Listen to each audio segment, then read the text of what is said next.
ఆయనదే పెత్తనం. ఎవరో ఆయనదే పెత్తనం. వైద్య ఆరోగ్య శాఖలో మోహన్ మాయాజాలం. బదిలీలు ప్రమోషన్లకు డిఎంహెచ్ఓలకు అభయాస్తం అంటూ ఎవడి మోహను? అంత గొప్ప పని ఏం చేసిండో వైద్య ఆరోగ్య శాఖల ఆ మంత్రి ఏం చేసిండో? ఏ గుడ్డిగాడిది పనులు తోమిండో అప్పుడు మరి ఈయన ఇవన్నీ చేస్తా ఉంటే. ఇగో ఈయననట నాటి మంత్రి కొప్పుల ఈశ్వర్ కు సహాయకుడిగా విధులు. కొందరు అండదండలతో ఫార్మసిస్ట్ నుంచి మంత్రుల పేషీకి.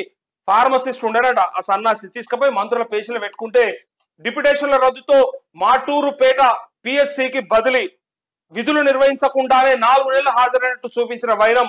మంత్రి రాజనరసింహ ఆదేశాలతో సహాయకుడిగా మళ్ళీ జాయిన్. డిపార్ట్మెంట్ లో ఫార్మసిస్ట్ వ్యవహారంపై చర్యలు ఉండేనా అని ప్రశ్న. ఇప్పుడు వైద్యారోగ్య శాఖల ఈయన నాటకాలు ఆడుతుండట.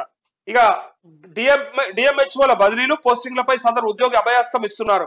గత బీఆర్ఎస్ ప్రభుత్వంలో పలు జిల్లాల డిఎంహెచ్ఓలపై వచ్చిన అనేక విమర్శలపై ఆయన దగ్గరుండి చక్రం తిప్పి చక్కదిద్దినట్టు శాఖలో ఆరోపణలు వినిపిస్తున్నాయి. యాక్చువల్గా కొప్పుల ఈశ్వర్ కు పిఏనట, వ్యక్తిగత సహాయకుడిగా ఉండడట. సో సాధారణ ఫార్మసిస్టు విధులు నిర్వహించే ఆయన వ్యవహార శైలి బీఆర్ఎస్ పార్టీ రెండోసారి అధికారంలోకి వచ్చిన తర్వాత మారిపోయింది. అప్పటి మంత్రి కొప్పుల ఈశ్వర్ దగ్గర వ్యక్తిగత సహాయకుడిగా విధుల్లో చేరి అన్ని తానై వ్యవహారాలు నడిపించారు. గతంలో ఖమ్మం జిల్లా రఘునాథపాలెం మండలంలో మంచుకొండ ప్రైమరీ హెల్త్ సెంటర్ లో ఫార్మసిస్ట్ గా మోహన్ విధులు నిర్వహించేవారు. తర్వాత అదే శాఖలో కొంతమందిపై అధికారుల అండదండలతో మంత్రుల పేషీలో చోటు సంపాదించుకున్నారు. కాంగ్రెస్ పార్టీ అధికారంలోకి వచ్చిన డిప్యుటేషన్లు రద్దు చేయడంతో మళ్ళీ ఖమ్మం వైద్యారోగ్య శాఖ కార్యాలయంలో జాయిన్ అవుతున్నట్టు రిపోర్ట్ చేశారు. సో ఆఫీసర్లు ఫార్మసిస్ట్ మోహన్ ను మధుర మండలంలోని మాటూరుపేట ప్రైమరీ హెల్త్ సెంటర్ కు బదిలీ చేస్తే అయితే ఆయన తన పలుకుబడిని వినియోగించి 4 నెలల పాటు ఉద్యోగానికి వెళ్లకుండానే హాజరైనట్టు చూపించారు. ప్రస్తుత వైద్యారోగ్య శాఖ మంత్రి దామోదర్ రాజనరసింహ దగ్గర నుంచి ఆదేశాలు రావడంతో అక్కడి నుండి మళ్ళీ డిప్యుటేషన్ పై వెళ్లారు. వైద్యారోగ్య శాఖ మంత్రి దగ్గర వ్యక్తిగత సహాయకుడిగా విధులు నిర్వహిస్తున్నారు. అయితే మంత్రుల దగ్గర పిఏ వ్యక్తిగత సహాయకులుగా పనిచేయాలంటే మినిస్టీరియల్ ఉద్యోగులై ఉండాలని ఉద్యోగులు చెప్తున్నారు. ఫార్మసిస్ట్ గా ఉన్న మోహన్ ఎలా పేషీలోకి తీసుకున్నారని అడుగుతున్నారని చెప్పి ఇక అనుకూల పోస్టింగ్లు కావాలంటే కలవాలంటూ ఫోన్లు అంటూ రాష్ట్రంలోని వివిధ జిల్లాల డిఎంహెచ్ఓలపై వచ్చే ఆరోపణలు మోహన్ ఆసరా చేసుకుంటున్నారు.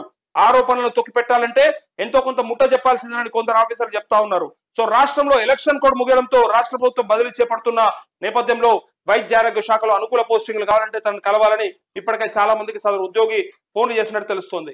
ఖమ్మం జిల్లాలో వైద్యారోగ్య శాఖలో అతని దగ్గర బంధువులు ఉన్నట్టు తెలుస్తోంది. ఈ తతంగంపై వైద్యారోగ్య శాఖ మంత్రి ఎలాంటి చర్యలు తీసుకుంటాడో చూడాలి మరి అంటూ ఏమైనా దామోదర్ రాజ నరసింహ ఏమైనా ఇన్ని రోజులు ప్రతిపక్షంలో ఉన్నాం, కేసీఆర్ అవినీతి చేసిండు, అక్రమం చేసిండు అని చెప్పి ముచ్చట్లు చెప్తారు కదా, మీరు చేసేది ఏంది మరి? ఎట్లా తెచ్చుకున్నావు ఆయన డిప్యుటేషన్ మీద? ఏం చేస్తుండే ఇలా నీ పేరు చెప్పుకొని? ఈ వార్త వచ్చినాకన్నా నీకు సోయి ఉండాలి మరి. ఆ సన్నాసులు చక్కగా చేయలేదని మిమ్మల్ని తెచ్చుకుంటే మీరు కూడా సన్నాసులు అవుతారని అనిపిస్తా ఉంది. ఇక ఒకటొకటి చూస్తా ఉంటే ఎట్లా తెచ్చుకుంటారు ఆయన? ఒక ఫార్మసిస్ట్ ని మంత్రుల పేషీలో ఎట్లా పనిచేస్తారు? ఒక పిఏగా మినిస్ట్రియల్ శాఖ నుంచే కదా, అక్కడి నుంచే కదా రావాల్సింది ఉద్యోగులు. ఆ ఉద్యోగులను మాత్రమే కదా పిఎల్గా పెట్టుకోవాలి. వాడిని ఎట్లా పెట్టుకున్నారు? గతంలో పెట్టుకున్నారని చెప్పి వాడిని పంపించేసినాక వాడు 4 నెలలు పనిచేయలేదని చెప్పి మళ్ళా అక్కడ రిజిస్టర్లో సంతకాలు పెట్టుకొని మరి పనిచేసినట్టు వచ్చి ఇలా మళ్ళీ నీ దగ్గర పిఏగా చేరిండంటే రేపు పొద్దుగాల ఇప్పుడు ఇందాక తలసాని శ్రీనివాస్ యాదవ్ చేసిన ఆ ఓఎస్డి తప్పు శ్రీనివాస్ యాదవ్ మెడకెట్ల చుట్టుకుందో, కేసీఆర్ మెడకెట్లయితే ఉచ్చు బిగించిందో ఇవాళ నీ పరిస్థితి కూడా అదే అవుతుంది. ఇది చూసుకోకపోతే ఇవాళ మొన్నటిదాకా కేసీఆర్ మీద మాట్లాడిన మీకు ఇప్పటి నుంచి రేవంత్ రెడ్డి మీద మాట్లాడే పరిస్థితి వస్తుంది. ఏదో 5 నెలలు టైం ఇచ్చినాం కదా, 6 నెలల తర్వాత అడుగుదాం, మెల్లగా అడుగుదాం అనుకున్నాం కానీ మీరు ఆగేటట్లేరు. ఇక బాగా ఆకలి మీద ఉన్నట్టున్నారు, బాగా దాహం మీద ఉన్నట్టున్నారు, తీర్చుకోవడానికి సిద్ధమైనట్టు ఉన్నారు. 10 ఏళ్ల పాటు అధికారమే లేదు అని మరి ఇప్పుడు దోసుకోనికి సిద్ధమైనరా? ఒదికు ఉత్తమ్ ట్యాక్స్ అని 800 కోట్లని అటు చెప్తారు, ఇంకో పక్క నీ కథ ఇదని చెప్తారు.